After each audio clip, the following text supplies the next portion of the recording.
Ina ma abota kallon fina-finan Hausa da masu sauraron waƙoƙi irin na Hausa. A yau ma ga wata dama ta samu. An samu wasu matasa zakakurai shahararru masu baiwa suka yi ƙoƙari wajen faɗaɗa tunaninsu domin kawo abin da zai gamsar da ku, ya ilimantar da ku, ya kuma nishaɗantar da ku. Sun ƙirƙiri sabuwar tasha akan YouTube channel mai suna Yau da Gobe Top 5 TV.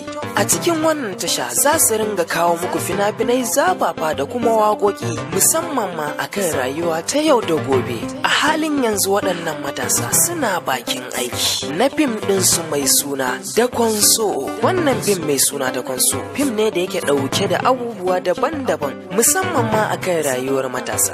Domin kuwa labari ne da ke ɗauke da ilimantarwa, nishaɗantarwa da kuma wa'azantarwa. Ku dai ku ci gaba da bibiyar wannan tasha mai suna Yau da Gobe Top 5 TV domin samun ci gaban wannan tasha da kuma samun sabbin fina-finai da waƙoƙi. Sai ku danna subscribe kana ku danna ƙararrawar sanarwa akan wannan tasha mai suna Yau da Gobe Top 5 TV.